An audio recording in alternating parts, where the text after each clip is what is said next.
was one of India's biggest sex scandal. And a lot of people are not aware about it at all. Case where nearly 100 teenage girls were sexually abused laid bare a toxic mix of religious reach and political impunity. When police themselves are not aware, how do you expect civilians to be aware about such things? बहुत ही प्रभावशाली लोग हैं बहुत से पहलुओं से। अपन कहते हैं कि किसी के प्रभाव को यदि आप आंकलन करें तो उसको सोशली, इकोनॉमिकली, रिलीजियसली, पॉलिटिकली, ऐसे मतलब आप कई एंगल्स को आप उनको देखते हैं। She said, "Why are you still calling me to the court again and again? It has been 30 years. I am now a grandmother. Leave me alone." 1992 అజ్మేర్లో ముగ్గురు గ్యాంగ్స్టర్స్ కలిసి దాదాపు 250 అమ్మాయిల్ని బ్లాక్మెయిల్ చేసి రేప్ చేశారు. And that is India's biggest sex scandal.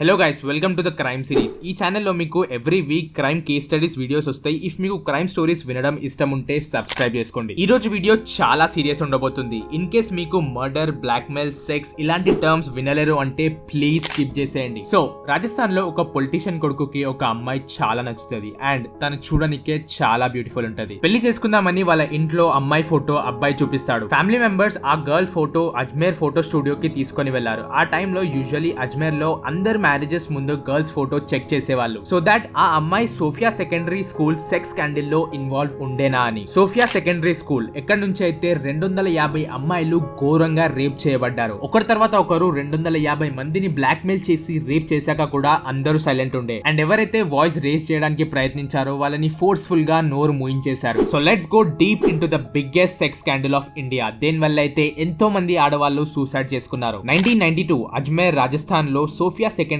School ఉండే. This school is completely for girls. Ajmer లో ఈ school చాలా పాపులర్ ఉండే. Lower middle class and also పెద్ద పెద్ద ఫ్యామిలీస్ నుంచి అమ్మాయిలు ఇక్కడికి వచ్చి చదివేవాళ్ళు. గర్ల్స్ స్కూల్ ఉండడం వల్ల వీళ్ళు బాయ్స్ తో స్కూల్ బయటే కలిసేవాళ్ళు. ఒక రోజు ఇదే స్కూల్లో 8th క్లాస్ చదివే అమ్మాయి గేట్ బయట ఒక అతన్ని కలిసింది. ఫారూక్ చిస్టీ. ఫస్ట్లీ ఫారూకే తనని అప్రోచ్ అయ్యాడు. కొన్ని రోజులు టైం స్పెండ్ చేశాక వాళ్ళ ఫ్రెండ్షిప్ లవ్ లో మారిపోయింది. కానీ ఫారూక్ ఏజ్ లో చాలా పెద్దవాడు. But that doesn't matter because they are in love. School తర్వాత వీళ్ళిద్దరూ డైలీ కలిసేవాళ్ళు. యూజువల్లీ అందరూ కపుల్స్ చేసేలాగా. కొన్నిసార్లు అయితే బంక్ కొట్టి మరీ బయటికి వెళ్తుండే. చూస్తూ చూస్తూ వాళ్ళ బాండ్ చాలా స్ట్రాంగ్ అయింది. అంటే ఒకరిని ఒకరు గుడ్డిగా నమ్మేవాళ్ళు. ఒక రోజు ఫారూక్ ఆ అమ్మాయిని ఫామ్ హౌస్ తీసుకెళ్లాడు. కానీ తనకి ఫారూక్ ఇంటెన్షన్స్ పైన ఏమీ ఐడియా లేకుండే. మెల్లిగా ఫారూక్ తనని నచ్చ చెప్పి సెక్స్ కి అప్రోచ్ అయ్యాడు. లేటర్ వాళ్ళ మధ్యలో సెక్స్ కూడా అయింది. బట్ తనకి తెలియకుండా ఫారూక్ సీక్రెట్లీ ఆ అమ్మాయి పిక్చర్స్ తీశాడు. ఫోటోస్ క్లిక్ చేశాక ఫారూక్ సడన్ గా మారిపోయాడు. అమ్మాయికి ఫోటోస్ వి నెగటివ్స్ చూపించి ఇది నువ్వే అని చెప్పాడు. ఇప్పుడైతే ఈ ఫోటోస్ నేను చూస్తున్నా, కానీ ఒకవేళ అజ్మేర్ లో ఈ ఫోటోస్ లీక్ అయితే ప్రేమ పేరుతో ఫారూక్ ఒక అమ్మాయిని మోసం చేసి ఫామ్ హౌస్ కి తీసుకొచ్చి తన ప్లాన్ లో ఇరికించేశాడు. అండ్ ఇప్పుడు ఫారూక్ ఆ అమ్మాయిని బ్లాక్ మెయిల్ చేయడం స్టార్ట్ చేశాడు. అండ్ ఒక కండిషన్ పెట్టాడు. ఒకవేళ నీ ఫోటోస్ లీక్ కావద్దు అంటే స్కూల్ నుంచి ఇంకో అమ్మాయిని ఫామ్ హౌస్ కి తీసుకొని రా అండ్ అప్పుడు నీ ఫోటోస్ నీకు ఇచ్చేస్తా ఆర్ తగలపెట్టేస్తా. కానీ నువ్వు అలా చేయకపోతే అజ్మేర్ మొత్తంలో నీ ఫోటోస్ లీక్ చేసేస్తా అని భయపెట్టాడు. This was the beginning of biggest sex scandal in India. Farooq Chishti Ajmer youth Congress party leader ఉండే. అదే పార్టీలో ఉన్న నఫీస్ చిస్టీ అండ్ అన్వర్ చిస్టీ కూడా ఇప్పుడు తనతో కలిసిపోయారు. ఫారూక్ చిస్టీ ఒక నార్మల్ వ్యక్తి కాదు. తన ఫ్యామిలీ బ్యాక్గ్రౌండ్ చాలా పెద్దది అండ్ అజ్మేర్ లో అందరూ వాళ్ళని గుర్తుపట్టేవాళ్ళు. కొన్ని మంచి పనులకి బట్ ఎక్కువ violence, murder, gang protest, blackmailing and rapes వల్ల. సో వీళ్ళు ముగ్గురు కలిసి అజ్మేర్ సెక్స్ స్కాండల్ ప్లాన్ వేశారు. చాలా ఆలోచించి సోఫియా సెకండరీ స్కూల్ ని టార్గెట్ చేశారు. బికాస్ అది ఒక గర్ల్ స్కూల్ కాబట్టి. ఈ స్కామ్ నార్మల్ గా ఇలానే స్టార్ట్ అవ్వలేదు. చాలా ప్లానింగ్ తో ప్రతి ఒక్క స్టెప్ ఆచి తూచి చేశారు. ముందు నేను చెప్పినట్టు ఒక అమ్మాయిని లవ్ లో ట్రాప్ చేసి ఎప్పుడైతే ఆ అమ్మాయి మొత్తం ఓపెన్ అప్ అయిందో తనతో ఫోటోస్ తీసి అవే ఫోటోస్ ని యూజ్ చేసి ఇంకో అమ్మాయిని పిలిచి తనతో కూడా సెక్స్ చేసి ఇంకో అమ్మాయిని పిలిచారు. ఇలా చేస్తూ చేస్తూ వీళ్ళు ఒక చైన్ క్రియేట్ చేశారు. ఫారూక్ వీళ్ళందరితో ఒకే మాట చెప్పేవాడు, ఒకవేళ నువ్వు నీ ఫ్రెండ్ ని తీసుకొస్తే నీ ఫోటోస్ కూడా నీకు ఇచ్చేస్తా ఆర్ తగల పెట్టేస్తా అని. కానీ అది ఎప్పుడు జరగలేదు. ఈ అమ్మాయిలు వాళ్ళ ఫ్యామిలీ మెంబర్స్ కి కూడా చెప్పలేకపోతుండే. ఎందుకంటే ఫ్యామిలీలో కూడా ఫస్ట్ బ్లేమ్ చేసేది ఆడవాళ్ళని కాబట్టి. ఫారూక్ కి ఉన్న powerful and fearful political background వల్ల అక్కడ మనుషులు చాలా భయపడేవాళ్ళు. ఇలా ఒక చైన్ క్రియేట్ చేసి వీళ్ళు 250 మందిని ఘోరంగా రేప్ చేశారు. కొన్నిసార్లు అయితే ఒకే అమ్మాయిని వీళ్ళు ముగ్గురు చాలా సార్లు రేప్ చేసేవాళ్ళు. ఎవరికి చెప్పుకోలేక అమ్మాయిలు లోపల లోపలే కుమిలిపోయే వాళ్ళు అండ్ మెల్లిగా వీళ్ళు సూసైడ్ చేసుకోవడం కూడా స్టార్ట్ చేశారు. ఒకటే స్కూల్ నుంచి ఇంతమంది సూసైడ్ చేసుకోవడం చూసి వాళ్ళ పేరెంట్స్ ఇంకా అజ్మేర్ లో అందరూ స్కూల్ ని డౌట్ చేయడం స్టార్ట్ చేశారు. ఇదే టైంలో ఫారూక్ తో పాటు చాలా పొలిటీషియన్స్ కలిసిపోయారు అండ్ అమ్మాయిల్ని పిలిచి దారుణంగా రేప్ చేసేవాళ్ళు. అందులో నుంచి ఒక పొలిటీషియన్ అమ్మాయిల ఫోటోస్ డెవలపింగ్ కి ఫోటో స్టూడియోస్ కి పంపించేశాడు. ఫోటో స్టూడియో వర్కర్ ఆ ఫోటోస్ ని తన ఫ్రెండ్ కి చూపించాడు అండ్ తను వేరే ఫ్రెండ్ కి అండ్ తను వేరే ఫ్రెండ్ కి అలా చేస్తూ అజ్మేర్ మొత్తంలో ఫోటోస్ లీక్ అయిపోయాయి. ఫోటోస్ అమ్మాయిల పేరెంట్స్ వరకు వెళ్ళాయి. చాలా మంది సూసైడ్ చేసుకున్నారు. కానీ ఇంత అయినాక కూడా ఈ ఇన్సిడెంట్ ఎక్కడా ఏ న్యూస్ లో చెప్పేవాళ్ళు కాదు. 250 గర్ల్స్ అని చెప్తున్నారు కానీ ఎవరికి తెలుసు అంతకి మించే ఉండొచ్చు. ఈ కేసు న్యూస్ లో రాకపోవడానికి 3 స్ట్రాంగ్ రీజన్స్ ఉండే. ఫస్ట్ అయితే ఆ అమ్మాయిలు వాళ్ళ పేరెంట్స్ భయపడే వాళ్ళు ఒకవేళ న్యూస్ లో మా అమ్మాయి పిక్చర్స్ వస్తే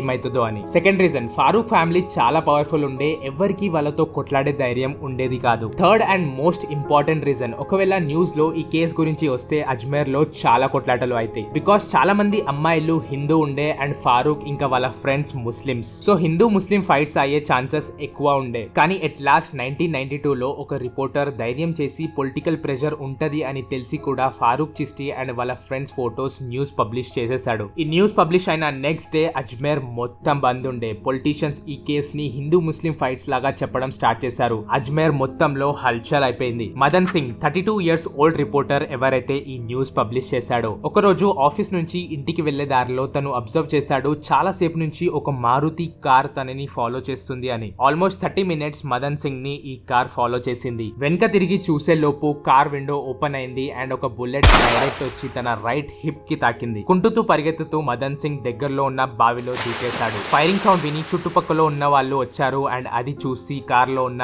4 వ్యక్తులు పారిపోయారు. మదన్ ని దగ్గరలో ఉన్న హాస్పిటల్లో అడ్మిట్ చేశారు కానీ తన హెల్త్ చాలా క్రిటికల్ ఉండే. అదే రోజు రాత్రి 11 గంటలకి 3 అన్నోన్ వ్యక్తులు హాస్పిటల్ కి వచ్చారు. బయట ప్రొటెక్షన్ కి ఒక పోలీస్ ఆఫీసర్ ఉన్న వీళ్ళు 3 ఎలాగో అలా లోపలికి వచ్చేసారు. మదన్ సింగ్ బెడ్ దగ్గరికి వచ్చి తనని షూట్ చేసేశారు. That's what happen to the first guy who raised his voice against the scandal. 250 girls నుంచి ఓన్లీ 32 గర్ల్స్ పోలీస్ స్టేషన్ కి వచ్చి ఐడెంటిఫై చేశారు అండ్ చెప్పారు వీళ్ళే మమ్మల్ని రేప్ చేశారు అని. ఎప్పుడైతే వీళ్ళు బయటికి వచ్చి చెప్పడం స్టార్ట్ చేశారో పెద్ద పొలిటీషియన్స్ ఎవరైతే ఇందులో ఇన్వాల్వ్ ఉన్నారో వాళ్ళు అమ్మాయిలని భయపెట్టడం స్టార్ట్ చేశారు. వాళ్ళ పేరెంట్స్ ని చంపేస్తామని థ్రెటన్ చేశారు. భయపడి చాలా మంది అమ్మాయిలు నోరు విప్పలేదు అండ్ ఇప్పుడు ఓన్లీ 2 మిగిలారు. వీళ్ళిద్దరు మాత్రం ఎంత హెరాస్మెంట్ ఎన్ని ధమ్కీలు వచ్చినా లాస్ట్ వరకు పోరాడారు. న్యూస్ లో పబ్లిష్ అయిన ప్రతి వ్యక్తిని పోలీస్ అరెస్ట్ చేయడం స్టార్ట్ చేశారు. కానీ అందులో నుంచి 8 మంది పారిపోయారు అండ్ ఇప్పటికీ దొరకలేదు. ఫైనలీ 6 ఇయర్స్ తర్వాత అందరినీ life time imprisonment court declare చేసింది. మీరు అనుకోవచ్చు పేరెంట్స్ ఎంతో కొంత హ్యాపీ అయి ఉండొచ్చు అని. నో, ఇప్పుడు కూడా అజ్మేర్ లో పెళ్లి చేసే ముందు చెక్ చేసేవాళ్ళు ఆ అమ్మాయి సెక్స్ స్కాండిల్ లో ఉందా అని. అప్పటికి మాస్టర్ మైండ్ ఫారూక్, నఫీస్, అన్వర్ చిస్టిని పోలీస్ పట్టుకోలేకపోయింది అండ్ ఎవరైతే జైల్లో ఉన్నారో వాళ్ళు మెల్లిమెల్లిగా బెయిల్ మీద బయటికి వచ్చేసారు. 250 అమ్మాయిల్ని రేప్ చేసి ఫారూక్ హ్యాపీగా బయట తిరిగేవాడు. బట్ 2007 లో కోర్ట్ ఫారూక్ ని నేరస్తుడు డిక్లేర్ చేసింది అండ్ లైఫ్ ఇంప్రిజన్మెంట్ శిక్ష డిక్లేర్ చేసింది. బట్ 2013 లో హైకోర్ట్ ఫారూక్ చిస్టిని మంచి వ్యక్తిలా మారిపోయాడు అని బెయిల్ ఇచ్చేసింది. దిస్ ఇస్ అవర్ ఇండియన్ లా. మన లాలో ఎన్ని లూప్ హోల్స్ ఉన్నాయంటే నేరస్తులు బయట హ్యాపీగా తిరుగుతున్నారు అండ్ విక్టిమ్స్ సూసైడ్ చేసుకున్నారు. That's it for the video guys. Explanation నచ్చితే లైక్ చేయండి. ఫారూక్ గురించి ఏమనుకుంటున్నారో కమెంట్ చేయండి అండ్ ఇలాంటి వీడియోస్ మిస్ కావద్దు అంటే సబ్స్క్రైబ్ చేసుకోండి. బాయ్.